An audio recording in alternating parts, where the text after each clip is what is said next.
Hello, everyone. My name is Kimberly House, and I'm the Program Director for the United Way of the Midlands Reading Consortium.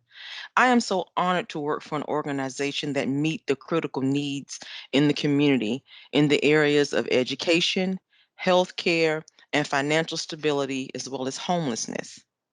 Well, sometimes opportunities may present itself that might be a little bit outside of the scope of the normal work that we do. But as in the spirit of living united, we have community partners and even our staff that come together to rally around particular causes that are near and dear to our heart. One such example is called Seniors Still Striving. That is an illiteracy program for adult learners. In fact, these adult learners are senior citizens that are in affiliation with Columbia Housing Authority. This unique venture came about because they have staff over at Columbia Housing Authority that really listen to their clients and really go out of their way to meet the needs of those clients. Such staff are Janacia Jordan. I hope I'm not killing your name. Shania Jordan. I'm so sorry, Miss Jordan, if I'm messing up your name, and Talaria Jackson.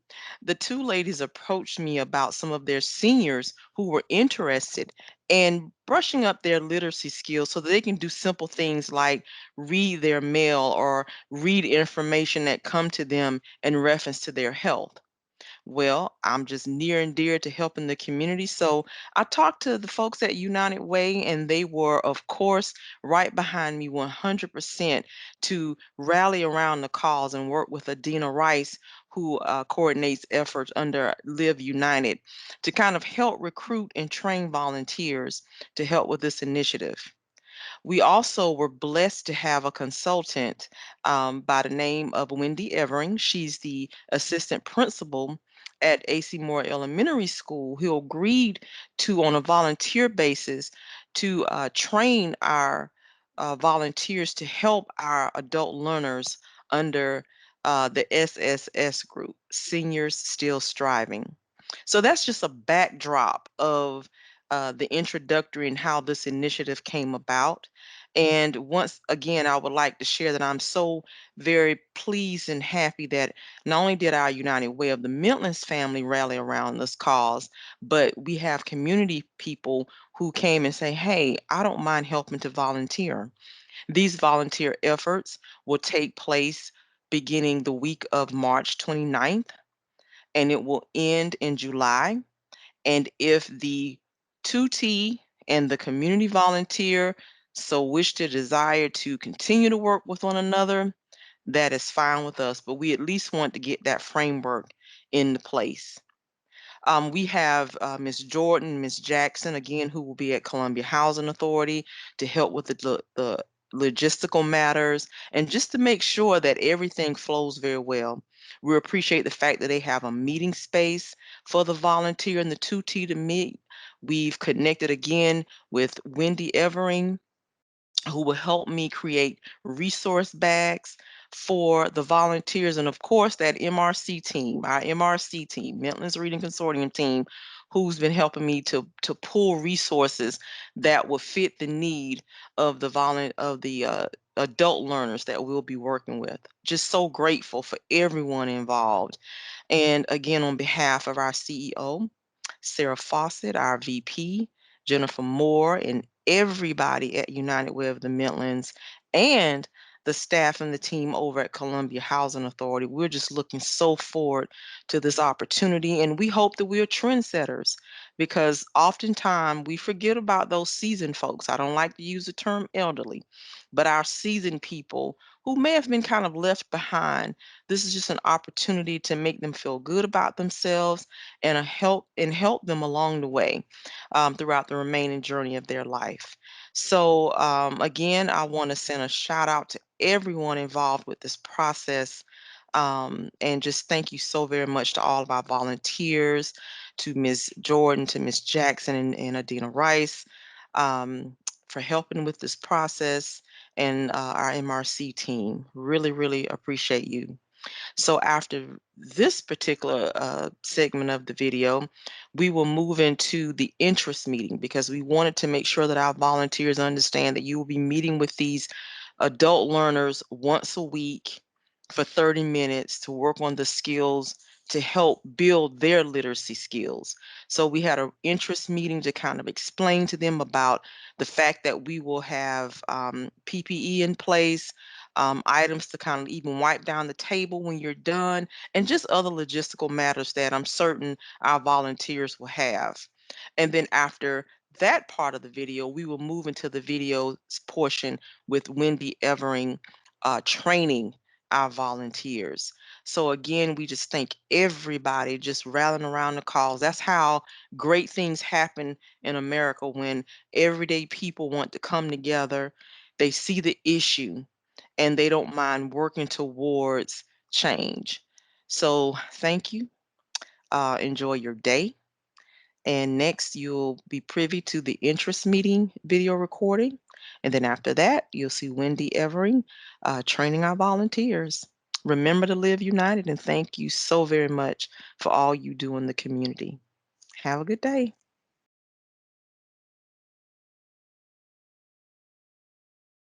I would like to welcome each of you that have taken the time to join us today. I am Kimberly House. I'm Program Director for the United Way of the Midlands Reading Consortium, affectionately known as MRC because that's a long title to share. But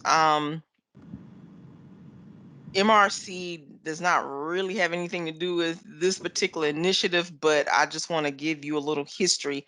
I did share an agenda with Adina, and I also dropped it into the meeting invite.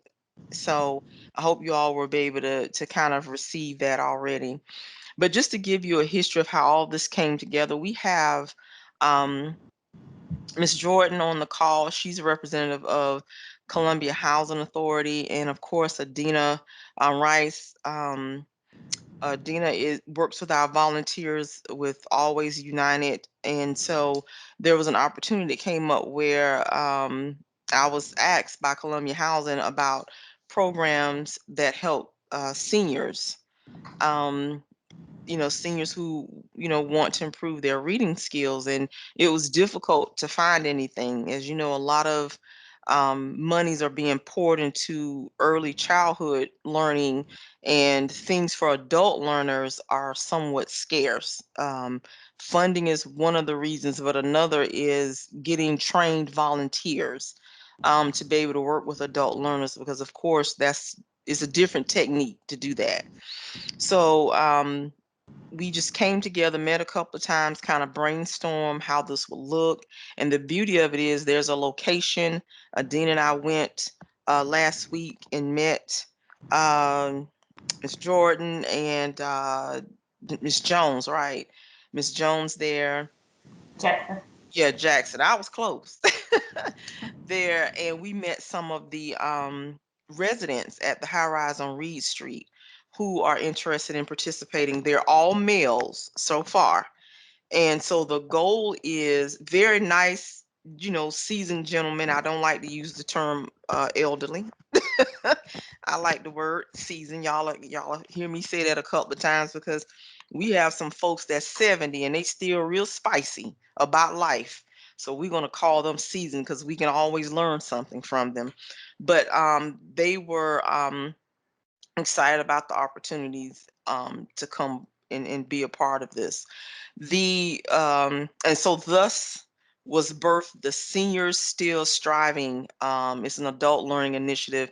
Thanks to Ms. Jordan for coming up with the name. So it's SSS, Seniors Still Striving. The logistics are as such: you will meet at the Reed Street High Risers once a week with your particular 2T, your adult learner. um, I will work with Ms. Jordan to look at the documents they completed, because we had them to complete a form with, signing off on video, interviews. And so a part of that was also um, their contact information to include the days and the time of the week that they will be available. There is a big meeting space. It's an activity room where you will not have, any interruptions, so to speak, because it will be slated off of those days. And Ms. Jordan and I will, and Adina, hopefully if Adina have time we may have to do it on a weekend on a Sunday, go there and kind of spruce the area up. Because we want to make it um, conducive, an area conducive to get people excited about learning. And I do want you to know that working with adult learners, again, as I said before, is different with working with children, but at least you have their attention. And we'll make sure that PPE is available, with the mask, and even if I have to purchase it, maybe, something to wipe down the areas. The tables will be covered with plastic covering tablecloth so you can wipe it off each time you leave. And the tables are long. They're like the size of picnic tables, and you can fit like 10 of them in there, so you can spread out. But we will, after we meet with you all for the training, we'll be able to share with the assignment. I will share with you that the men who are participating, um, I trained Ms. Jordan and Ms. Jones on curriculum-based assessment, something we actually used some years ago for our MRC students. And what it is an assessment looking at K through second grade high frequency words.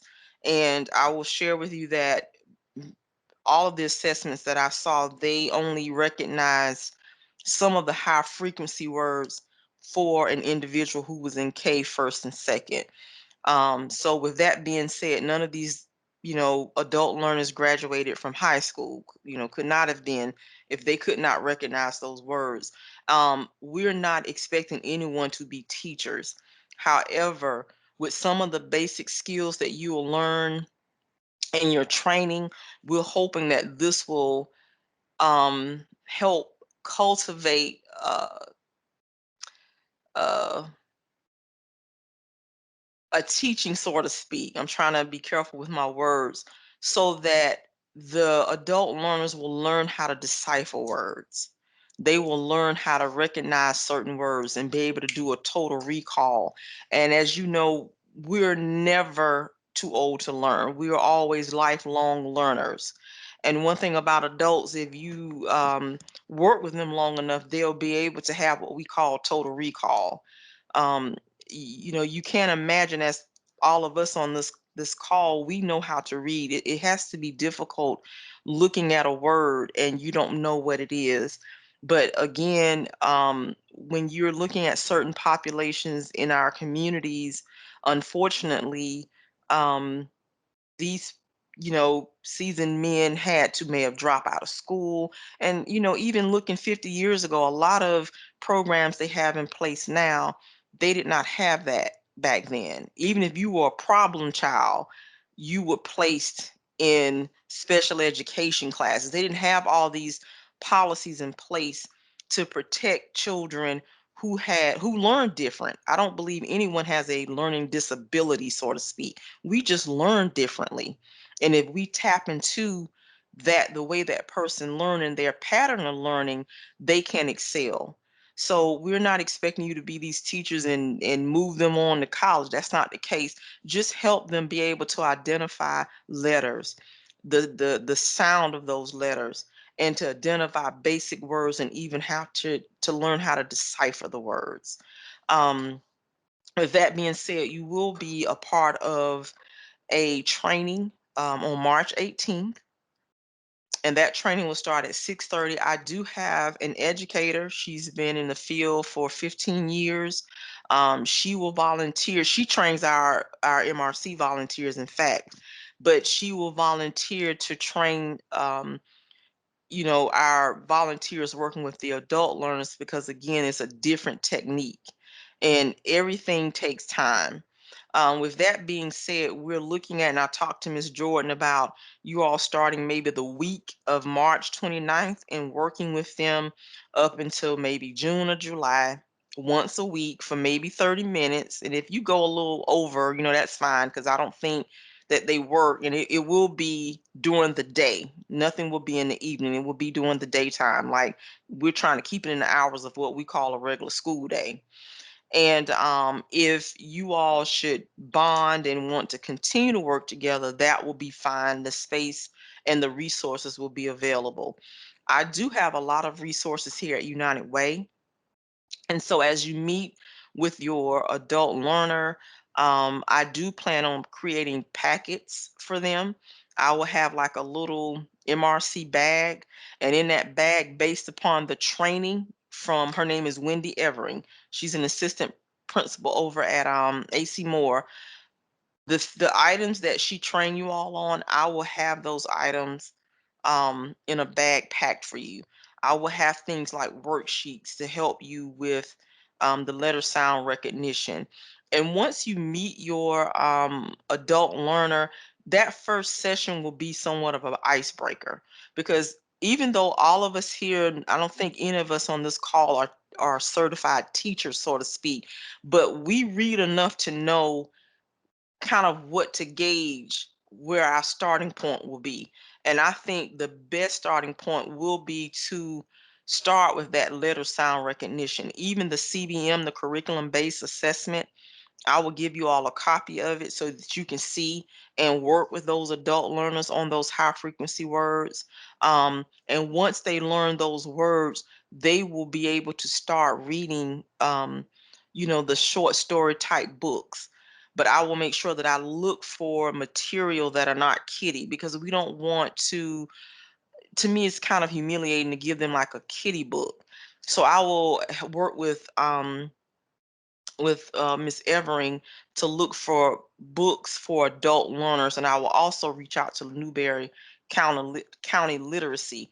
But those curriculum-based assessment, although they're deemed for children, they don't have cartoon graphic or anything on it. We still will have to use those for them to use those to learn the high frequency words.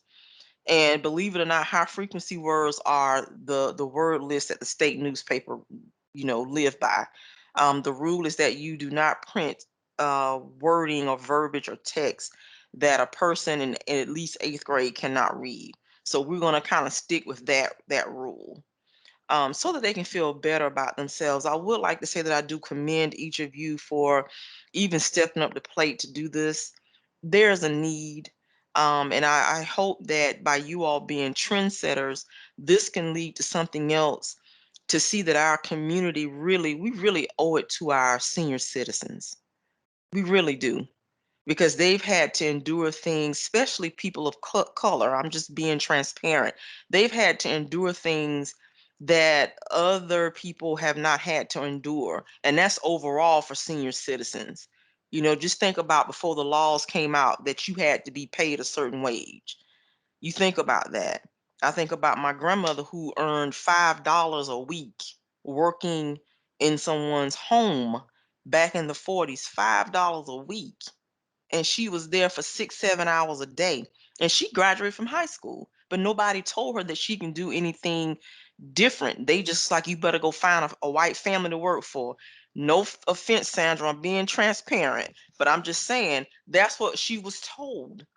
But so we don't know, and that's just an example. We don't know what they went through, but I think as a community, it is a beautiful thing for us to come together and kind of fill in the gaps and just give people hope. That's what we're doing. We're giving them hope and making them feel better about the time that they have on this earth, to be able to learn something and to be able to do something different. So I do commend you, and I sincerely thank you all for that. And I will continue to be a resource of support to Miss Jordan, um, on a volunteer basis, because this is kind of volunteer for me, because this is not in the scope of what I'm doing for United Way. And I do certainly appreciate Dina for stepping in, and she didn't even question. She's like, "What can we do?" And so I certainly appreciate that. Are there any questions so far? Any questions so far? No, just this you said it's at the Reed Street location, Kimberly, Yes, and that's right. off. That's right It's over right there. across from Columbia Housing Authority. It's not even 5 minutes from here. Okay, I know where it is then. It's And the high ample risers. parking is Yes, available? you Okay. can park on the street. There's a back parking lot, but when I drive through there quite often to get to my part-time job, and you can park on the street and go into the front entrance. And once you go in the front entrance, you just make a left, and the activity center's there. It's not like you have to walk all over the place. And someone will be there to greet you. Like the first day that you all come, I will work with Adina and my schedule and Miss Jordan's schedule for one of us to at least greet you and take you where you were to be and do that introduction. We wouldn't want you to just show up and say, "Hi, I'm Cheryl and I'm going to be working with you." We would like to do an introduction. Okay. Super. Okay. And you did say with a potential start date of March The week 28th? No, the week of March 29th. Some of you all may 29th. Okay. start on a Tuesday, on a Wednesday. It just depends on the schedule, and I will work with Miss Jordan, but you will know that in advance. But I Okay. wanted to get you through the training first Yes. to make sure that training give you enough skills that you think you need to at least get started, because if it did not, I want to, have another training. So I wanted to wait. So that's why I pushed it back to then, because Okay. at least that'll give us a week in between to for me to get the resources to you, any additional support that you think you need. But I promise you, I please don't feel nervous, uncomfortable. I met the gentlemen, they were just all super sweet, and they're just eager. So, and you're coming into their world, so anything you say will probably be golden.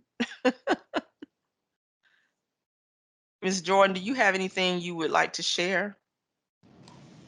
Nothing more than I'm very excited that this initiative is about to kick off. I commend all of the volunteers that we have on the call. I just want to say thank you from the bottom of my heart for helping us with this. Our seniors are very, very excited about moving forward with brushing up on their literacy skills.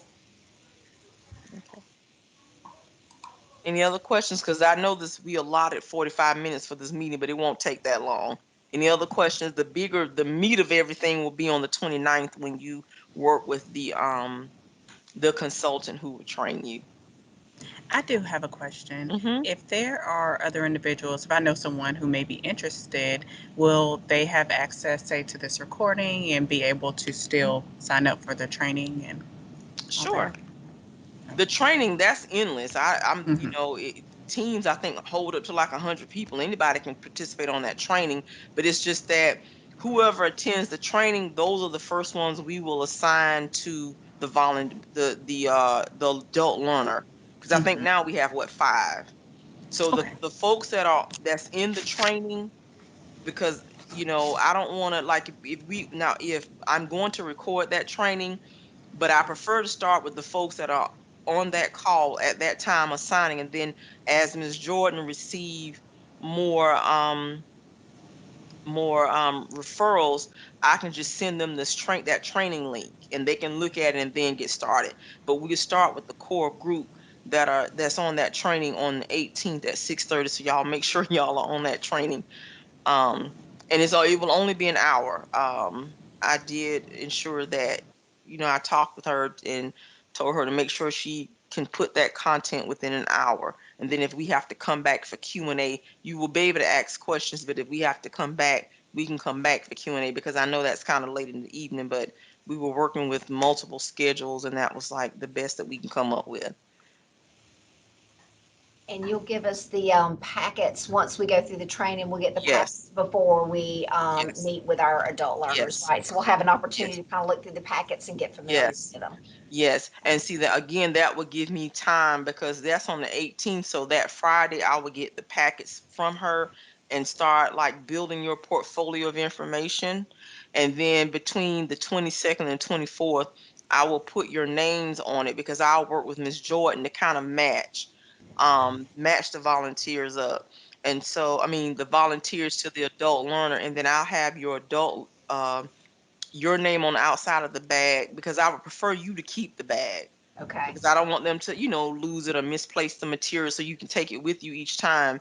But even their information, like the time and the date, and I will either Dina and I, or either will call you prior to you starting to like tell you the day and the time that they're available, and does that work for your schedule? If not, we'll work out those logistics. But that week of the 22nd through the 25th will give me time to pull all that together, and then you guys can start that following week. We'll be able to work out those logistics. Okay. But you'll have it, a whole week to kind of look through things and even call me back, and even once I'm finished the recording, I'll have United Way's communication department to kind of spruce it up, splice it, and kind of make a little production out of it, so that I can put it on YouTube and you can continually refer back to it. Okay. All right. Yeah. But I will be your point contact for like additional resources after the training, because I can just use the things that we have, and Miss Evering will help build a portfolio of things that will help me with adult learners. And plus, I know how to pull things. I've been working with MRC so long. Um, I know what materials to pull together, and I Okay. have a lot of resources to help you. I And just want to add that I know you all will be coming to the community room, but my office is also located in this building. So if y'all ever need anything, all you have to do is knock on the door by the security box and just ask for me. I'm always on site. And Kim, are you able to share like my contact information with them, like maybe you my work cell you can, or? but I was gonna that information sheet, all of that Mhm. was gonna be on there. Your contact, Okay. your email, my contact, and I'm giving my cell. And Okay. Adina's I will ask permission, of course, Adina, to share your cell, but I'll make sure your name and your email address is in that. So I'm gonna have like a face sheet, and each adult learner will have a folder, the bag with all the resources in it. I'm gonna make sure y'all straight, I promise you, because this is near and dear to my heart as well, with work that I did out at Newberry County Literacy. I've actually met some adult learners, and just for a quick story, how education is so important. I think a lot of people don't even realize that major companies do like a 5-year study before they even move to the town. And if the town is not beneficial to them for as financially, of them getting tax breaks or anything like that, or if they're not close to a neighboring town where people are willing to commute, they're not even going to go. And education is one of the primary reasons why a lot of these rural communities are literally dying, because if they do look at the graduation rate, they do look at the neighboring colleges, and are these students staying in the town, or are they leaving? You can pull those stats, and that is one of the primary reasons why the town like Whitmire, which is right outside of Newberry. I was doing what we call capacity building for United Way, and I was assigned to Newberry County Literacy, and they had a lot of adult learners in there, from a plant that closed down. They had been in the plant 30, 40 years. And by this time, things were color coded. So if you keep doing something by repetition, you know what you're doing. You don't have to be able to read. Well, when it's the plant shut down and it's time to fill out a basic Walmart application, many of them couldn't do it because now everything is online. So if you can't read to navigate, how are you going to complete that application? And I've actually met a man that was struggling. He was like in his late 50s, and he could not pronounce the word fish. He didn't know. Like, he knew on the picture, but he didn't know the word when he saw it. And it was very painful for him. But I commended him in that this is a start, that you're going to get this eventually, because they were trying to work with the workforce companies to try to match them up to, another, you know, another job, essentially, especially when you've been doing the same thing for 30, 40 years. So that's why education is very, very important. I mean, we're just at a time in our lives where we've lived to see, you know if you have poor performance as far as elementary school and low graduation rates, companies will not come to your town. You will not have a metropolis. You will not have that. And that's just real talk. I remember when Charlotte was the country one time, seriously. Back in the 80s, I used to go there a lot. And it boomed because they saw a market. for banks. Once you get banks and companies coming, everybody else is going to come. So, and thus you will have a booming economy. So, we want to make sure that we are doing our part as citizens. Just if we just help one person, we want to make sure, because anything major, the right people don't get credit for stuff, but anything major started because of everyday person. The rich people just came in and swooped in and said, we're going to take over because we got the money. That's serious. Women's care, things about children, social services, all that started because the everyday person was able to be on the ground and look at the need, and they got it rolling. You don't always have to have money. You can have reputational capital. So that's just as good as money. So are there any other questions? Well, all right. Well, thank you all so very much. I'll make sure I get everything to you and keep you in the loop. Um, Dean, I think we'll be able to see who all participated, so I can make sure to compare that to the roster when we have the training. But Yeah. again, I would like to thank you all for being what we call trendsetters to something great. So thank you so much. Is there anything else that I miss? Jordan, okay. Well, y'all have a wonderful day, and again, thank you. And Thank thank y'all as well. you. Thank Y'all have a you. All great day. right. Bye. All Bye-bye right. now. So again, I'm going to turn over to Wendy Evering. Hello, everyone. I'm Wendy. I was excited to hear that some of you have Orangeburg connections. Mhm. I'm originally from Orangeburg. I graduated from Edisto High School, and I've been here in Columbia since college. So that's been over 20 years. And we're actually possibly going to be moving back to Orangeburg soon. So we have lots of connections. So hopefully I can, talk to some of you about your ideas as it relates to Orangeburg as well. Because again, if this is something that catches on, maybe I'm sure we have seniors in Orangeburg who would also benefit from this type of opportunity.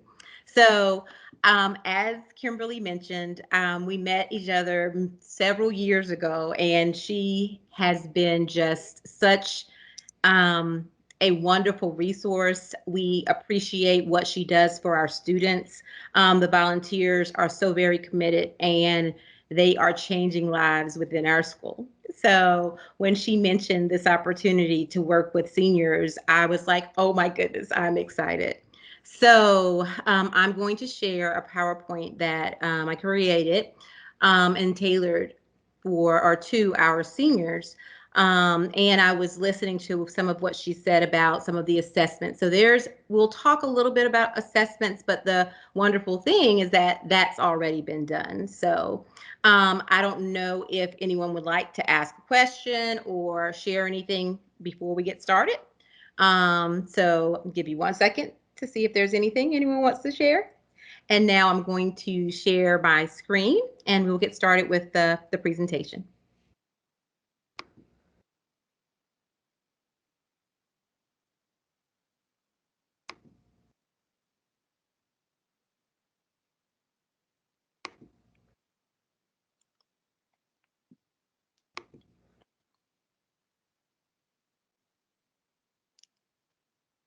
Here, as Kimberly mentioned, we have some seniors who are interested in learning to read, and they may be unable to read for a variety of reasons.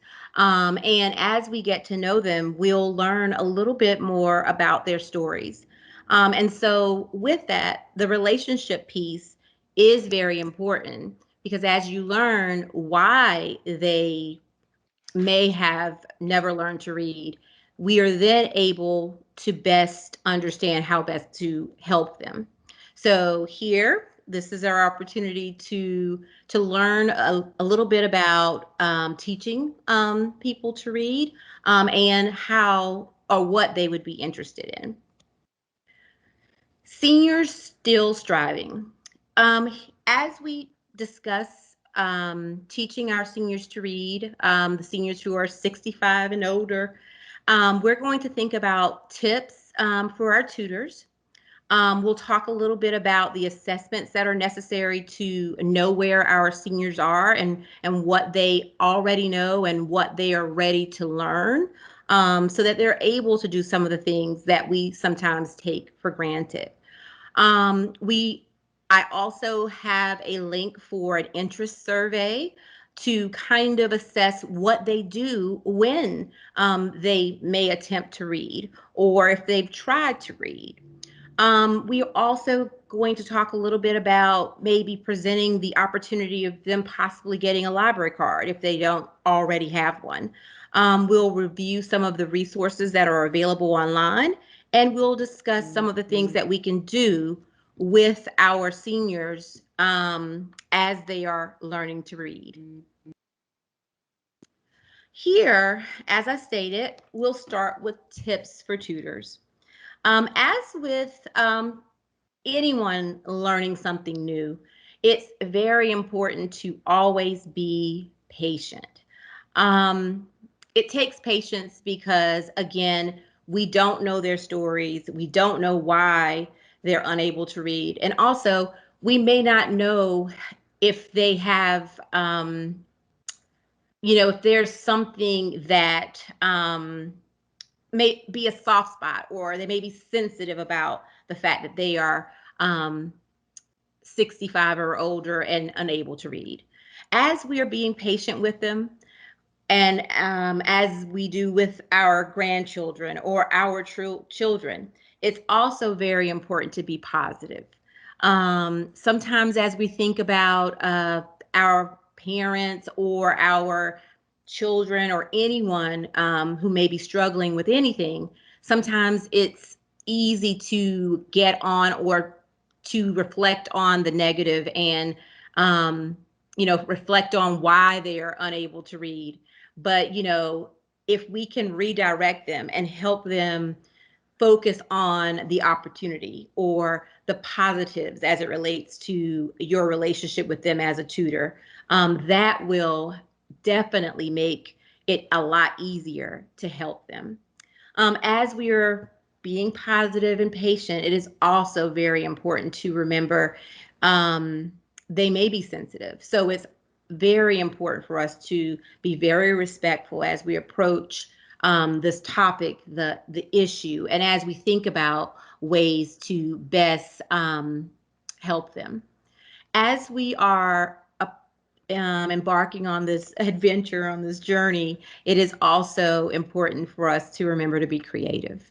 Sometimes, as we're thinking about working with our grandchildren or anyone, and as we're learning things that are new, sometimes it's easier for them to learn when it's fun and in a creative way to think about what they are finding difficult. So instead of making it paper and pencil, sometimes it helps to make it a game, or find a resource that's new and novel, just to get their attention. And I know we're saying, oh, these are older gentlemen, but even as seniors or older individuals, they're still sometimes interested in cool games or interesting manipulatives and things that they can manipulate with their hands. So as we continue, it's important to think about these tips of being patient, being positive, being respectful, and being creative. So as Kimberly mentioned, the assessment has already been done. Here in this presentation, I have several links to other assessments that you can use with anyone. You may also use them with the seniors here. As we share information, as we teach them tips and strategies, it's important to continue to monitor their progress, so that you can tailor whatever you're doing to their needs. So as we continue, and I know that we mentioned committing until June, there may be other opportunities to use some of the other tools that are available on some of these sites to progress monitor them, to monitor their progress. So as we continue throughout the presentation, if you're interested in looking at some of the assessments or formative assessments, we have some informal, we have some formal ones, where you can see what they are able to read. You're able to assess some of the strategies that they're using when they are attempting to read. And all of that information will help us know what to teach to, what to celebrate, and where it lets us know where to start.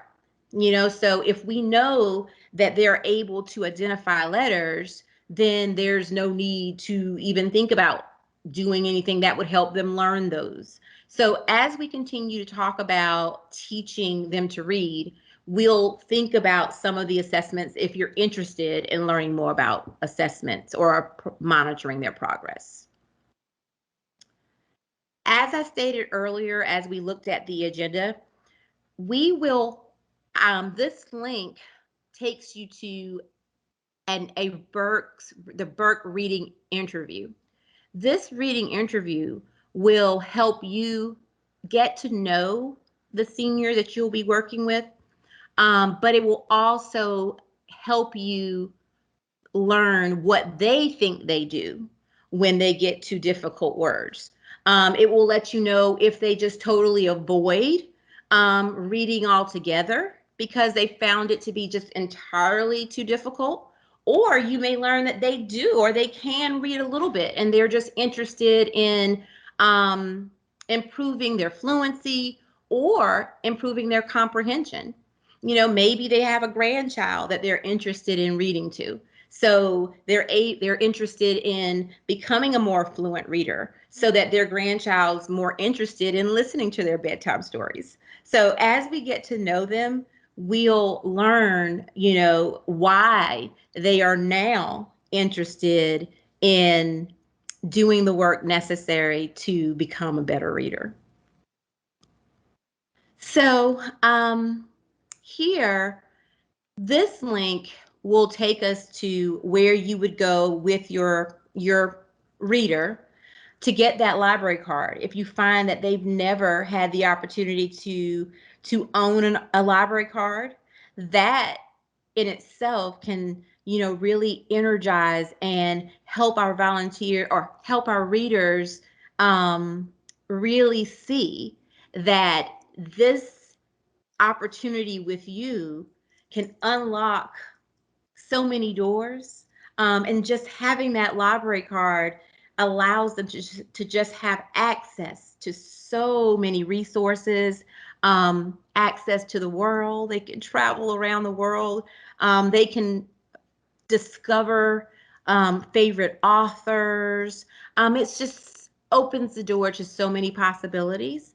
So we may find that some of them are interested in getting their library cards. Some of them may be interested in sharing the opportunity with their children or sharing the opportunity with their grandchildren to own library cards as well. So here you'll have access to the link that will allow them to go online, fill out the information necessary to have their library cards sent to them. So again, that is exciting to me, and it could also be exciting for some of our seniors if they've never had the opportunity to have a library card. Here, I wanted to include this link. This link will allow you to go into a phenomenal resource that you will have to go in and register. It's free. It will allow you to register for a free series of 5 online self-paced link courses that will help you better understand how best to teach adults to read. So you would have to go in, register. They'll send you something to your email, which will then allow you to create a password, and that password will allow you to access the online resources that you're able to use at your home. Um, you're able to pace yourself. And once you've completed all 5 courses, you're going to, or you're able to receive a certificate that states that you completed the workshop. So it gives you some background knowledge that will help you better understand some of the things that we will discuss in this workshop today or in this presentation. So again, you would go and you can access this link here. This presentation will be sent to you, and you're able to register and go and um, do the courses or the little online videos at your pace whenever you have some free time. So let's talk about some of the characteristics of adult reading difficulties or adults who are having reading difficulties. Um, as Miss as Kimberly stated, I've worked with children and I've helped them with reading difficulties for years. Um, and when she mentioned working with seniors, I said, I know I've taught little ones to read, but I know with adults, it's very different. And you can't always do the same types of things, but it does help to understand how students and how people learn to read and what they need in order to decode words, to fluently read with expression, or to understand what they're reading. I know sometimes with little kids, with your grandchildren, you've probably seen them take a book and read it from picture to picture. And I've heard parents say, no, don't look at that picture. Don't look at that picture. You're not reading, you're cheating. And we've had to talk to them about how important those strategies are. Well, as we go through and as we work with these seniors, we'll see that sometimes if we're reading some of those types of books, or if we're reading to them, sometimes we'll have to let them know that when you are using certain strategies, you're not cheating. You're just using what good readers just naturally do. But sometimes you have to explicitly teach those strategies and talk about how that's not cheating. Even if you were told at some point that if you look at the pictures, you're cheating, but it's not. Our students, we teach parents as they're helping their kids that that's appropriate. It's a strategy that adults may need to use at times when they are just learning to read, and that we tell our kids to use, because as you're reading, if you're reading to comprehend, you are absorbing all of those cues. You are looking at the pictures. You're thinking about what you're reading to know, does that make sense? So as we continue, you'll see that, sometimes adults or children or someone learning to read may know their letters. They may know their sounds. But if they only know their letters and they only know their sounds, but they don't know sight words, then that is not enough to learn to read, because that would require or take entirely too much mental energy to sound out every sound in a word and to connect all of those sounds to make words. So here, there are characteristics of adults who are struggling with reading. And so we found, and research shows, that adults who have reading difficulties, they have low levels of phonemic awareness. And so we'll talk about what that means. Adults with reading difficulties, they tend to not use phonological strategies to read words. So if they don't know the word, if it's not a sight word, then they are lost. And I don't know if any of you can think about learning to read.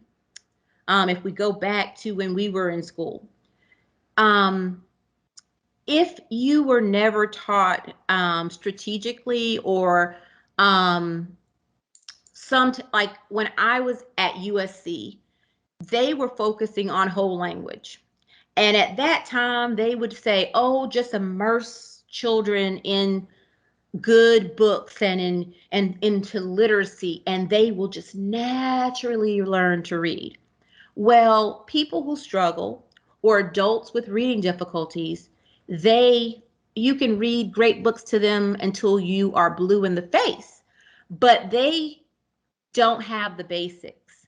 They don't have any phonological strategies to use to help them read the words. And that is not just something that's common or that's um, present with adult readers who struggle. It is also present in like third graders who struggle. Third graders who struggle may struggle because they didn't get that foundation of learning phonemic awareness or learning to how to decode words. So we'll talk a little bit about that as we go through this presentation.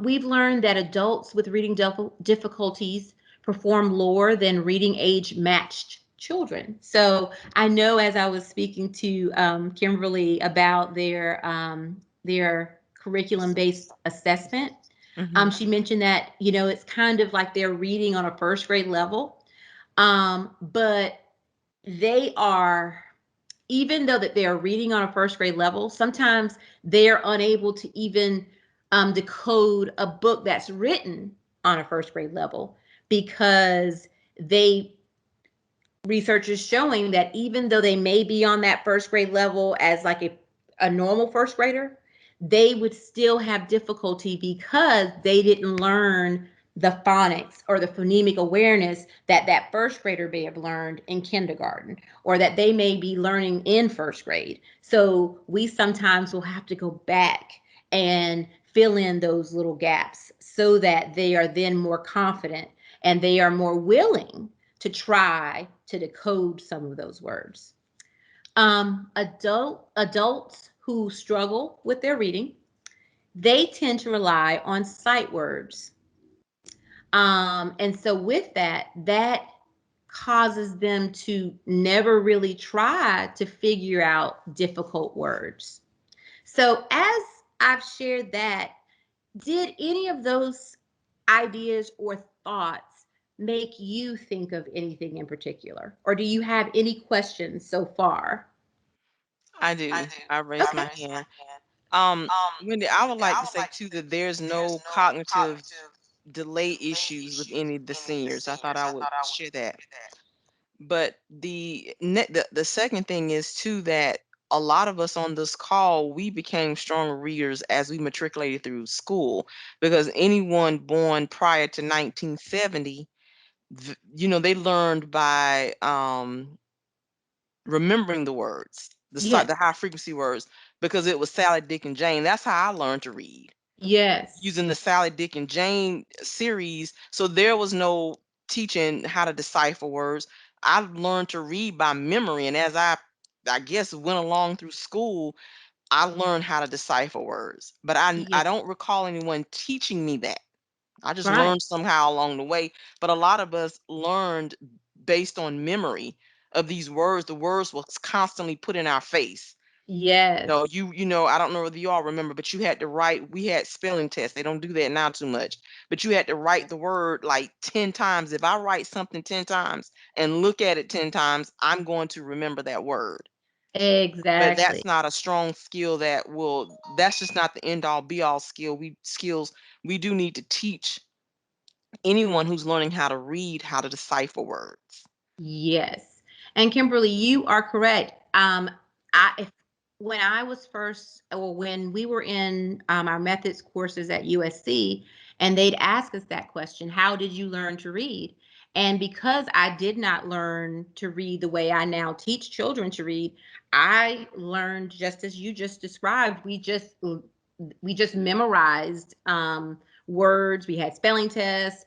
And now sometimes our parents, when they're working with our kids, they are comfortable with spelling tests because that's how they learned. And so they want to continue doing some of the same things that they did when they were in school. And so with that, sometimes as I talk with new teachers, and as we learn new things, you want to say, hey, you don't throw out everything that worked for us as we were going through school, but sometimes we have to think about the strategies. We have to think about phonemic awareness and phonics, and teaching them how to use the strategies that are necessary to increase your reading vocabulary. Because again, if you only read the words that you have learned from a spelling test or only sight words, it limits your ability to read things that you're interested in. So yes, thank you, Kimberly, for making that point. Is there anyone else who may have had a thought or a memory triggered as we were discussing some of these characteristics? Now, I'm unable to see hands and chats and all that because all I'm able to see right now is the presentation. So, Kimberly, if you see a hand or if you see Okay. questions, please just let me know. Please interrupt me at any time. Okay. Okay? So, thank you. So, as we stated earlier, many of us learn to read the way Kimberly just described, where we had spelling tests, we had skill and drill, we completed worksheets, we memorized we memorized things, but we didn't really learn the strategies of thinking about using the pictures, looking at all of those letters in the words and learning how to blend them together. So here we're looking at those components of reading, the little pieces of the puzzle that will make this real for some of our seniors who have never had the opportunity. As Kimberly stated earlier, some of them didn't finish school. But they didn't finish because they had other things that they had to do to help support their families. So now we're able to help give them pieces of the puzzle that will help them, if it is to learn to read to their grandchildren, or if it is to learn to read their mail, or whatever they're now interested in. If we get these little pieces, the phonemic awareness, they learn a little bit about phonics, they learn new vocabulary, they're able to increase their fluency. And as we'll see, as they learn to increase their fluency and they learn more words, all of that will lead to increased comprehension, which will help them better understand that letter that may have been sent in the mail, or better understand what they're reading to their grandkid. Because sometimes, if you've memorized a lot of words, you may be able to call words, but because you're just calling those words and you don't know the importance of thinking about those words, the pictures and everything, you may have read that, but you may have understood very little.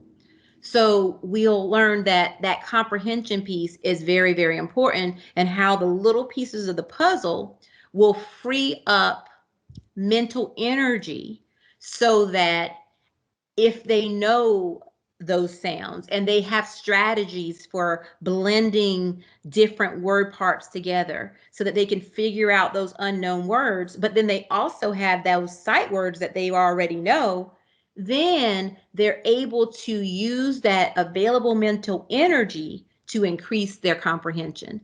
They're able to not be so tired because they've used all their mental energy to figure out new words.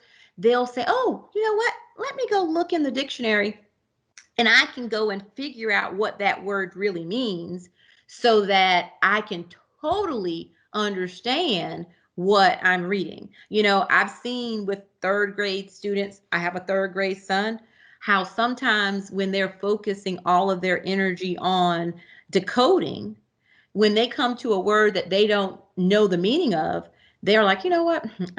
I know enough. I'm not going to even go research or find the meaning of that word because they're tired. So, we have to realize as we're teaching adults and as we think about ourselves, we know that if we're using mental energy, um, stressed or whatever, you don't have the energy to put into taking the extra step it would take to learn new vocabulary, to learn new words. And so, as we're working with our readers, sometimes a session may be dedicated to just use or teaching our reader how to use that dictionary so that they can increase their vocabulary, so that they can better understand what they're reading. And here, all those components together lends us to the alphabetic principle, where if you are able to, or if you have phonemic awareness and you know your phonics and how you are able to be rapid and effective in decoding those skills, and with your decoding skills, then you will have greater fluency. You're able to, or have the energy to go and study the vocabulary, and define new words. And then with that, you have then increased your comprehension. So as I researched adult learners and adults who struggle with reading, um, an approach jumped out, and it was the analytic approach. And with this approach, it follows the natural progression of phonological awareness or phonemic awareness. As I've taught my first graders, and as kindergarten teachers teach their kindergarten students, and as parents, as we are singing nursery rhymes and we are just through fun and songs and poems and all of that, we naturally teach our children, our grandchildren, phonemic awareness. Well, as we know, some children never had those experiences. Our seniors, 65 and older, when we were younger, we were not doing some of the things that they were doing when they were children. So they didn't have time to be listening to a poem or a nursery rhyme. So they never developed the phonemic awareness. So as we think about the analytic approach, we will look at how that helps us help them focus on the phonics. It helps them learn more about the letters and the sounds that they make. The analytic approach provides an opportunity to teach alphabetics within the context of a larger task. And it makes the role of letters and words explicit. Like Kimberly mentioned, when we read or learned to read many years ago, we didn't think about the phonics. We didn't think about the phonemes. We just memorized our sight words. We then, as we continue to read Dick and Jane and text with predictable words, we then learned, if we learned this word, okay, well, we can then read this word. So we learned in a very different way. But with children who struggle with learning to read and adults who have never learned to read, it's important to think about the phonics. So, Wendy, I'm sorry to yes, interrupt. yes, Cheryl Johnson has a question. yes. Wendy, as I'm listening to you, I'm beginning to shake a little bit in my boots here because I'm going, oh my goodness, I don't know those principles, and I would ask you, as someone that has committed to working with a senior, how important is it for what level of this do we need the grasp to really be of assistance? Because I'm thinking like, oh, okay. And some of the things Kimberly shared, I'm going like, yeah, my mom told me when I came, I didn't have kindergarten. She said, yeah, when I came home for first grade, I read all my books the first night. So I'm going, But some of the principles that you're sharing here, Yes. I remember some with my kids, but they're now 32 and 36. Yes. So I'm thinking, oh my goodness, I wonder how much do I really need to grasp and truly understand so I could be of benefit to the individual that I'll be working with. Well, thank you so much for asking that question because I it is not my intent to to frighten anybody away with the thought of having to fully understand how to teach an adult how to read with truly totally understanding um, how to teach phonemic awareness and how to really fully understand the analytic approach. So as we get to closer to the end, you'll see that some of the things that we're going to have in our little bag are kind of like just opportunities to just have fun with your senior, kind of doing some of the things that seniors just naturally enjoy doing. So you're teaching phonemic awareness, but in a fun and engaging way. And then as we get to the end, I also want you guys to let me know if you think some of the things that I'm going to mention later in the presentation, if you think a 65-year-old senior would be interested in doing some of the things that will be referenced later in the presentation. But thank you for sharing that. And Okay.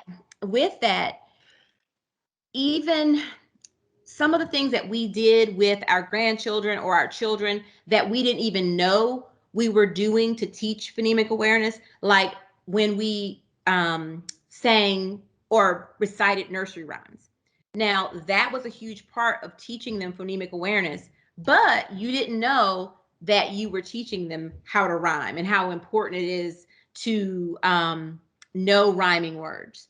But that is a very important piece of teaching phonemic awareness and those principles. So some of the things that we naturally did, some of the things our parents naturally did with us, they didn't know that those natural things that they did because they knew we liked nursery rhymes and we liked poems.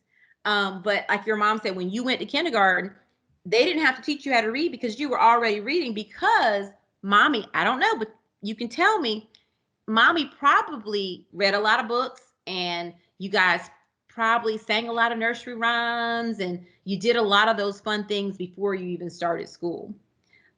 Is that correct or no? Yes, we did. Mm-hmm. And so Yes. some of those things we naturally did or we naturally do with our kids. But the sad thing that I referenced earlier is that that is what's missing when it comes to our students when they come into our schools unable to read. They may not have had some of those experiences within their home, because for whatever reason, sometimes it's because they were never read to, or they never sang nursery rhymes. So they didn't know how important it was to just do those things with their children, and sometimes we start with babies and we start singing to them from the cradle or when they're in our tummies. So Yes. that's why there's such a gap with our students when they enter school. I Well, think I thank heard. you. You're welcome. And again, thank you for that. And I would like to say, don't allow this to intimidate you. You have to understand, just like we're working with young kids, even with our senior population, when you come to them, you're like the end all be all in a sense because they don't know.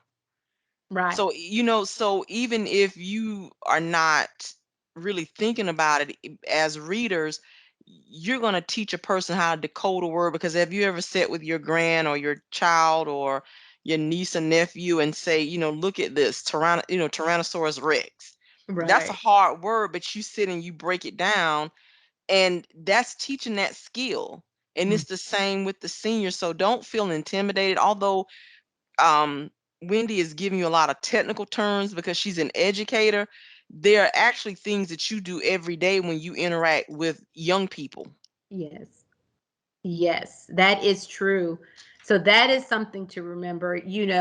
Even though I'm saying these words and talking about phonological awareness and phonemic awareness and phonics and all that, it's just looking at words and doing what you have done with your children and with your grandchildren without even knowing you did it. And the things that your parents did with you that they didn't even know.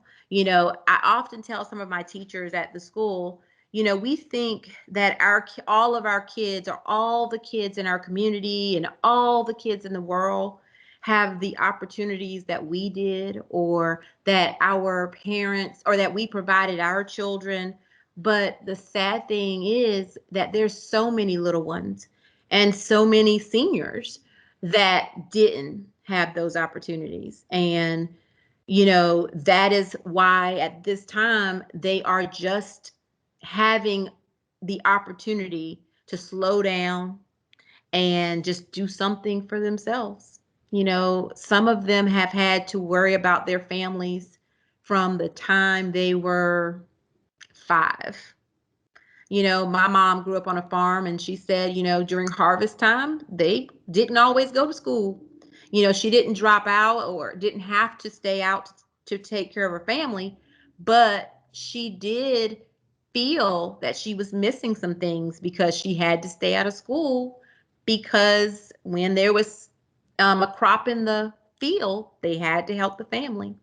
So again, some of the things that we naturally do will just be things that our readers will just need us to do with them as they are trying to, improve their skills. So here, that analytic approach that I referenced, that word, is just thinking about parts of words. We know that, and from now that we think about words and reading and how we acquire new vocabulary, at some point in our education, we probably had a teacher mention syllables. As I taught my first grade students, I did use onset, I did use rhyme, and they learned about onset and rhyme. And, I used that vocabulary with them sometimes, but it's just because we are learning that if you present vocabulary to the little ones, they will absorb it because they're little sponges. And so with this analytic approach, you're not going to tell your senior, we're going to focus on onset and rhyme. You can if they want to know the focus, but we are just going to take words and let them explore them, let them analyze them, let them play with them, let them touch them, let them take them apart, put them together. You know, the assessment link that I referenced earlier in the presentation, there was a Dibbles assessment link. That Dibbles assessment link assesses their ability to put words together and take words apart. It assesses how they segment, with taking it apart and putting it together. But we're not going to say that. We'll just say, hey, let's look at these letter tiles, or let's look at, what are you reading? So it can, like we do with the students or the tutors that come into our school from MRC, they will sometimes bring books in for the students. Right now in this digital world, they are virtually meeting with the students. And so they're using digital resources. And sometimes the kids bring the books that they want to read, and sometimes they find books that they determine is something that they think the kids would be interested in. So don't let the words that I'm using make you think that you are not going to do a fabulous job, because what we found with our MRC tutors, for many of our students, it's just having that person to come in once a month and sit down and read with them. And I think as we meet with our seniors, you're going to find that some of them are just looking forward to you coming in and talking to them. And, if it is to have a conversation about words, or if it is to have a conversation about letters and sounds, sometimes it's just someone caring enough about them to come in and spend 30 minutes with them once a week. So, again, if you don't understand a word that's being shared tonight, all you need to be able to do is to just commit to that 30 minutes once a week where you are there and available to have a conversation with them, and it can be about words. And sometimes it's just letting their interest and the conversation lead you. So we'll talk about some of those little tools that'll be in that bag that are there and available when you need them. But sometimes it's as simple as, hey, give me that letter. Let's see how we can look at some of these words here so that you can, next time you receive it, you can digest that on your own. So, and then, it's like, it's going to be a light that will come on and it will feel just so good for both the tutor and the reader. So again, I'm so excited to have this opportunity to just share some of what I love to do with little ones, and I'm excited to explore and see how it works with our 65-year-old seniors or 65 plus seniors. So So, yes. hey, so will we have access to books that are mm, on their reading level, but that are appropriate or for adults, not so much for children or whatnot? With the resources that we have been using with our students, it's an epic approach, but they're very, actually, they're nonfiction books that are available, and that may be of interest to some of the seniors that are in that we will work with. So we will be able to continue to explore some of the digital resources that are available. And there are, like, as you'll see with the digital resources that are available at the library, we're able to get our hands on a lot of digital resources. The only issue is as you are working with the older 65 plus year old senior, if we're going to teach them the strategies that we'll need, like using pictures, sometimes you'll have to use picture books if you're going to help them see how the pictures can help them make meaning. But again, as you're working with them and you find that that book would not allow you to feel like you're being respectful to them, then you wouldn't use that type of book, so we are wanting to think about those little tips, but sometimes in order to teach certain strategies you have to use certain tools, and so Sure. you have to kind of gauge whether or not you think your reader would be offended by such a resource or if they would enjoy it. Gotcha. Okay, cool. That makes sense. Thank you. You're welcome. So as I mentioned with the analytic approach, you're teaching skills, and you're teaching them how to look at that vocabulary or a word that they may never have seen before. And you're teaching them how you look at the syllables and how you look at the different word parts to decode that word. So it's totally helping them focus on that piece that adults who struggle with reading, that piece that they never learned, or that piece we never learned, but because our parents read to us, or our parents allowed us to sing nursery rhymes, we didn't need to be explicitly taught how to analyze these words, or we were explicitly taught how to analyze these words after we learned to read. Because I know if you think back to your experience in like elementary school, at some point you did talk about syllables, where you're like, how many syllables are in that word? And then as you learn the syllables, then you're learning, okay, well, if this word has two syllables and it has two consonants in the middle, that means, and so you learned some of those strategies, but you didn't learn them, first. You learned them after you learned to read.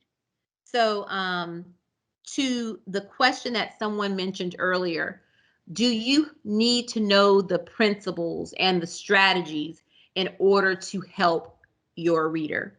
No. But I can share some additional resources that we use with struggling readers within our school, and I've used before in a summer camp, and it has a principle a day. And with the principle, that principle or that rule, you're able to practice that principle with the student or with your reader, and that principle becomes a rule that they then will internalize, and then they're able to use it when they see other words just like it. So again, as we go through this, there may be things that, like, questions you'll ask that will make me say, hey, Kimberly, will you put this in that bag or in that folder so that our tutors will have access to this? So it's not like a one-stop shop where everything you'll need for your sessions you'll get tonight, but this is your opportunity to ask those types of questions so that we'll know that that's a resource that needs to be in your bag or that needs to be in your folder. So, And I'll mhm. Oh, go ahead. And I would like to say too, Lauren, I've thought about that. I don't want to give them kiddie books. In Mhm. fact, I'm looking at books where the print is kind of large, where I can like print it off for you all, and it'll be around things that I feel that are relevant. And I'll work with Wendy on that. But some of the things that I think are relevant is things around health, Yeah. basic things about high blood pressure, things that I know that they're dealing with, just things that's relevant to them, but the text is not difficult, but yet you can still use it to practice. But I will Yeah. also put in the bag like the alphabet chart, because that may seem kiddie, but you need to know whether they can put these words together. And that's the easiest way to do it, instead of handing them like the little toy alphabet that we hand the kids. Mhm. So it's going to be something that's age appropriate, because I don't want to offend. But again, the gentlemen, they're so excited to be, that Miss Jordan has even found this resource. They're just eager. But I'll make sure that things are somewhat what we call age appropriate, where it's not offensive. So don't worry about that. I don't want you all to feel that this is going to be an overwhelming experience. Even on the first day, you'll do an icebreaker activity where you can get to know that person, and you'll kind of glean um where they are just from that icebreaker. Mhm. So don't, I'll ensure that each of your bag has the appropriate resources in it. Okay. All Thank right, you. Hmm. Thank Kimberly, you guys. I just wanted to say I noticed Sandra had her hand up. She's Oh, taking I'm it down, sorry. so I'm not sure if she still has a question there. I'm sorry. I'm glad you noticed that, because I'm Yeah. moving around. Okay, Sandra, I'm sorry because I Okay. didn't see it. No, that's okay. I guess I'm like Cheryl. I'm freaking out just slightly about this. I'm like, oh my gosh, my kids are also in their 30s. Um, like the English language is so hard because there's inconsistencies, right, in how a letter's Yes. used. So hard C, soft C. When you Yes. get to that kind of stuff, do you just shift to sight words versus sounding it out? I mean, I guess my mind's going to that kind of stuff too, as to how far do we try to explain things, and because As I wouldn't know how to explain that at this point in my life. right. And with that, like you said, some of it we won't, you're not going to break it down to where you're teaching, like with my first graders and being strategic, we did teach them that certain letters had more than one sound, and we taught them all the sounds, and we taught them examples of words with those different sounds and so forth. We're not going to go that deep. Now if you have an eager beaver reader who is just so very inquisitive and really want to know more, we're able to help you go as deep as you'd like to go. So as I mentioned earlier, in this presentation there are links that will allow you to go and dig deeper if that's what you want to do. Because again, some of the information, if you so choose, you can use to help anyone as they're learning to read. So as we are working and thinking about our seniors, as I stated, sometimes it's just them having someone right there to read with them if they're reading something and they come to a word that they found to be difficult, and if you then want to help them use the approach to figure it out and to think about the different parts of that word, then you are able to use some of the principles and some of the rules to help them use those strategies to figure out the word. So Okay. again, don't get freaked out and say, you know what, I don't think I'm equipped to do this, because it's not about knowing all of the rules so that you can teach them. Because like Kimberly said, you, as you're sharing, you're going to know so much more than a lot of our readers, because they are just learning to read. So you don't have to go that deep. Again, some may um, become so energized that they want to. But at first, we are just taking those baby steps. And at any point along the way, you feel you need to call me or call Kimberly, you can do that, because we are going to be right there by your side as a resource. So just let us know if there's anything you need or any questions at any point that you feel you want help with. Okay, that helps. Thank you. You're welcome. So here, this slide shows us the progression of phonological awareness. And as I stated earlier, and as one of the tutors mentioned, some of us, because of our experiences as a child before we even, went to school, we had that phonemic awareness and that phoneme knowledge just from the experiences we had with our parents, reading all the time and just talking to us. So that is that foundation. And that's that foundation that you will find that children who struggle with reading, that's what they are missing.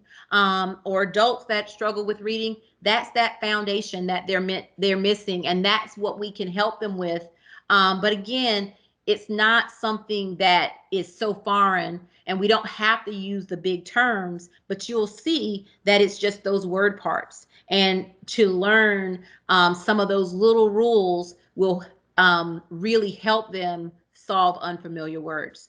And then after we think about the phonemes and the sounds that the letters make, then it's onset and rhyme.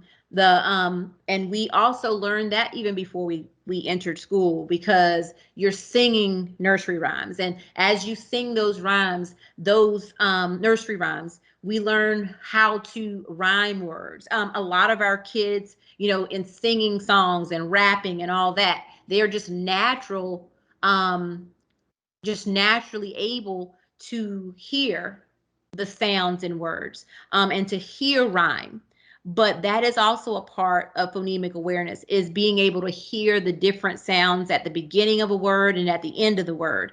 And you'll see that sometimes people who struggle with reading, they can't hear those sounds. They can't segment those sounds. And so just helping them or playing with those words so that they are looking at that word and you're having them think about, okay, let's segment that word. What sound do you hear at the beginning? What's that onset? What sound, or the rhyme, what do you hear in the middle of the word and the ending? So that is where they're getting that phonemic knowledge, that phonemic awareness. You're thinking about the onset and the rhyme, and how, if you learn this ending, you then can read any word with that ending. So it's just those little tips that will help them see, you know what, if I can read this word right here, then any other word analogy or any other word with that ending, I can also read. So it's just showing them that they can do so much more than they think they can do, because they do, and they have some words that they've already memorized. And with that, they're able to use that knowledge to help them decode unfamiliar words. Then, the onset and rhyme, after they have that knowledge, then you progress to the syllable knowledge. And then as you look at those syllables and you put syllables together, then some words with multiple syllables, You then have that word knowledge. Some words have just one syllable. So it's just a natural progression of phonological awareness that, we some naturally learn, as we were learning to read, but some may need to have more opportunities to practice those different parts. So here, what do we need? And I know as we've gone through those other slides, some of us were like, whoa, buddy, what's all that? So as we are thinking about all of that and onset and rhyme and the different parts of the rhyme, you don't have to know all of those words and all of those terms to help them segment words. You don't need to know all of those words to help them blend words. What you'll find is that as you're sitting and learning what they enjoy and what they're able to do, you're able to use some simple tools. And that's what this slide is about. What do we need to do this? And I will show you some simple tools in the next couple of slides that we can have in our bags. But again, what is, I feel, the most important part of this opportunity is just that time. And I don't know if, for me, I'm a people person and I love people. So just somebody spending time and talking to me and listening to me, it just makes me happy. So I know some of the people there will just be happy to have someone who is coming to just talk to them, read with them, listen to them 30 minutes once a week. So don't let any of this make you feel that you can't or you're not enough to, you don't have the skills necessary to help them. Again, it's just the time. I think that's most important. So, with that being said, I don't know if any of you like to play games. Do we have anybody in the house that really love games? No Yes, gamers. yes, yes, yes. I've been Well, playing wordscapes, which is really interesting. awesome, awesome. Well, with that, that might be something that you may, as you get to know your little reader, your senior, you may find that you may have that in common. And if you don't, that is even something that you could expose them to that may also help them develop the phonemic awareness or that phonological awareness that they will need that will help them become more confident readers. So here I mentioned letters. It could be letters from a Scrabble game, so it's not like they're using letters that a first grader would use. They can use the letters that are a part of a game. Um, we would use sight words. Now, you wouldn't use these types of sight word cards that you would put up in a classroom on a sight word wall, but there are opportunities for you to, I know what we normally put in our folder for our MRC volunteers is that sight word list. Kimberly, were we thinking about the sight word list too for our seniors?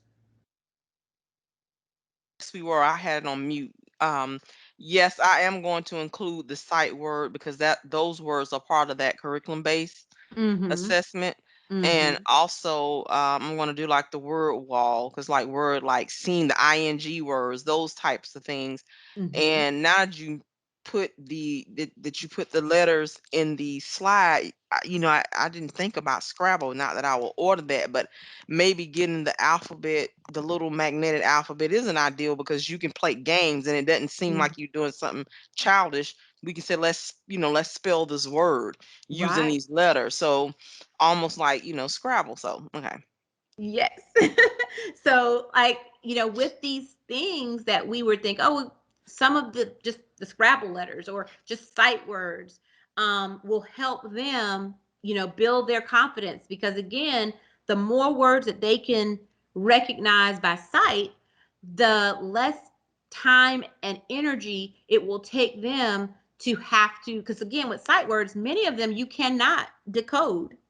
Many of our sight words, they don't follow the rules. So even if they tried to look at every phoneme or every sound within that word, they couldn't blend those sounds together to make a word.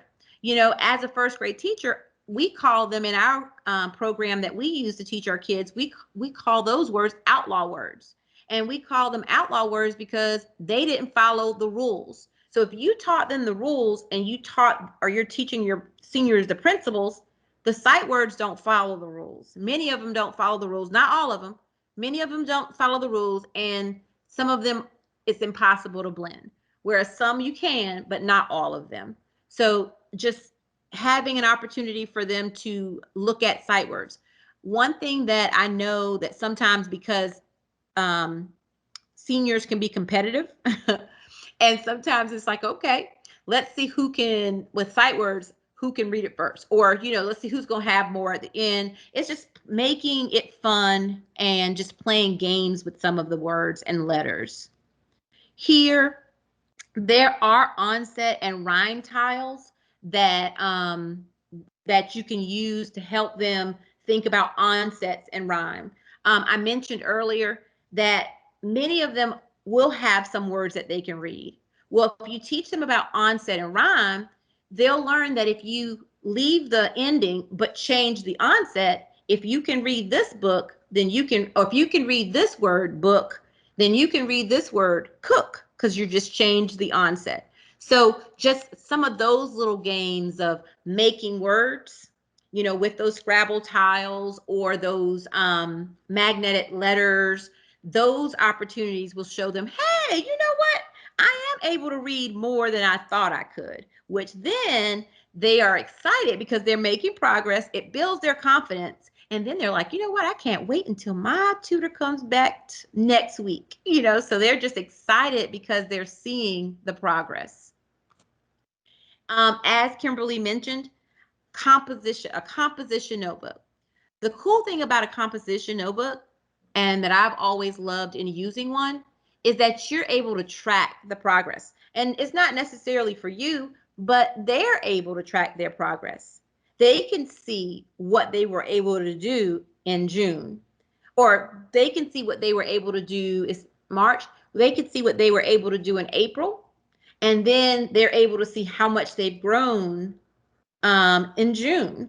So the composition notebook, because it's not a spiral notebook that allows you to tear those pages out, it keeps everything in a nice little place where they're able to see their progression. So I think these types of composition notebooks or journals allow you to do the word work inside that journal, where if you're teaching them a principle, or if you're teaching them a rule, or if you're showing them how if you make this word with this rhyme and you change these onsets, how they're able to build new words and make new words that they're able to use in their writing, or they're able to use when they're able to read when they see it in books that they're reading, or articles like the ones that we're hoping to have that will help them better understand their health, or current events, or just things that may be going on around them. And Wendy, I just want the group to know that I do have those composition books, and as you mentioned earlier today when I talked to you, I have those, and that will be in there along with like pencils, and a Yes. pencil sharpener will be in the bag. Awesome. Thank you. Then index cards, with index cards, it allows you or them, or it allows you to work with your buddy to make words where you can put some onsets on some of the cards, and then you can put the rhymes on the other, and then they're able to switch them around and make new words, and look at that rhyme and then take that part apart and say, okay, well, if this rhyme, now we learn with the rhyme that every rhyme must have a vowel. And then some of them will know their vowels, some of them may not. But you're teaching them some of those little rules if they're ready for it.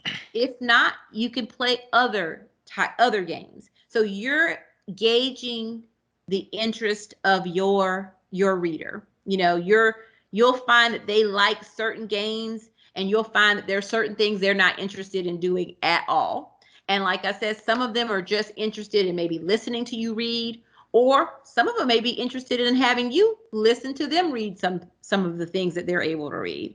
So it's just um, following your reader's interest. Then post-it notes. Post-it notes are awesome when it comes to allowing them to make words and change words and do word work as well. So again, you don't have to have index cards, you don't have to have post-its, but it's helpful to have one or the other as you're making words. And then, as I stated earlier in our tips about being creative, another important part is just to make it fun. You know, and again, for me, I've worked with first graders for so long that um, fun for me might be different, but I do know that almost every senior or person, they love games, and many people are just interested in having someone who's showing them interest and who's just there willing to give them their time. So it's just you being there, even if you're not coming to share a principle or even if you're not coming to share a rule, it's just that time. Now, one thing, if you did want to just come with a principle, at least one, say, hey, we're going to do this, show me what you're working on. Is there anything you want me to help you with? And then, you're like, oh, you know what? I brought a rule. Our rule of the day is, so if you're wanting to teach them a rule that they can practice, while you're away, you can do that. And in teaching them that rule, you work with them in their journal. And then you practice that rule. And then you're saying, hey, while I'm away, I want you to see if you can find ways to use that rule or principle in the things that you're working with or reading. So you can send them away with a task, but you don't have to, because if you have someone who's not interested in using those rules when you are not with them, you don't have to, be like, hey, you have homework and I'm going to check your homework when I come back next week. It's not like that, because you don't want them to feel pressure and you don't want to feel pressure. You just want to, enjoy the experience. So again, make it fun.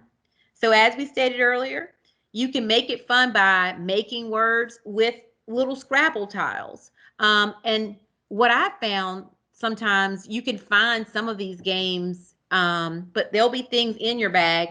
But as I've gone around, I've learned that the Goodwill is just beautiful. But I haven't gone lately with COVID. But games, people will donate games and you can find these tiles and stuff, almost anywhere. But we'll look for some of these types of things to have available in your bag. So Wendy, making, I'm sorry. yes. I'm on Amazon now. I'm going to order them and pay for them myself. So they will have them. Oh, thank you. Because I can see our seniors really loving to have an opportunity to play Scrabble. And then, you know what? They might end up having Scrabble games um, there with their friends. And they may be able to show you some things when you come back next week. So that's exciting. Then, so like I said, with making words, you can use those Scrabble letter tiles to make words, but then you can also use the letter tiles to play the game. So I'm excited to hear that Kimberly's ordering the game. So as you play the game and you teach them principles, or as you teach them principles, they're able to apply those principles when you're playing a game of Scrabble. So that can motivate them to learn the principle so that they're able to use them as they're playing the game. Then I don't know if any of you played Boggle before. Have you played Boggle? No one? No, I haven't. Oh, Well, I see a yes there. I That's have. Tabitha Heck. She played it. Oh, cool. Tabitha, do you like that one? Yes, I love it. Okay. I have two boys. One's 8 and the other is 17 now. Well, we would play the game at dinner. And we have paper, and you have to you have a minute to find all the little words that you can find. So this is cool because as they're learning some of the rules and some of the principles, and they're learning some of those sight words, then to have this be a fun way to end the session where you're like, okay, let's see who's going to find the most let's see who's going to find the most words today. And sometimes you let them win so that they can be excited and think, oh my goodness, I am really learning some cool skills. So, and then it gets them excited about coming back. But yes, you don't necessarily have to play the game by the rules, because again, as when my husband and I first started playing this game with my 8-year old, he was probably 3, and so he wasn't trying to always follow the rules, but it was a great way to help him learn more about words and become more interested in words. So Boggle is a great way to have them use what they're learning in a fun and engaging way. And who doesn't like bingo? So, I'm sure they probably play bingo, but bingo with numbers. So you could play bingo with sight words, or you can play bingo with the words that are part of the things that they are reading, or the articles that they are reading. So you can do bingo so they can use the new skills that they're learning. And now, do you guys have any questions?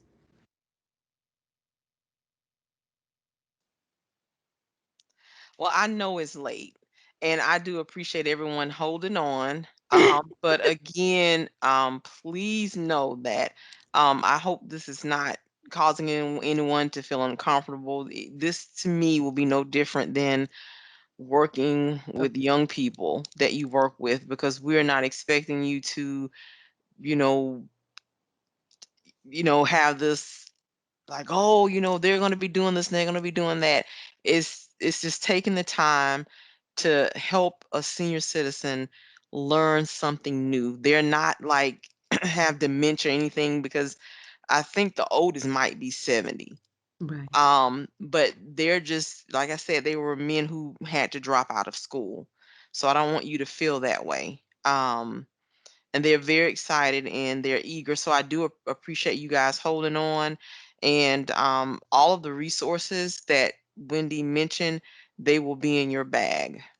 And so don't feel overwhelmed. You all of us are volunteers in this. You still be able to call me and I'll be checking in with you. And I really think this is going to be fun. I don't think this is going to be any pressure at all. Okay?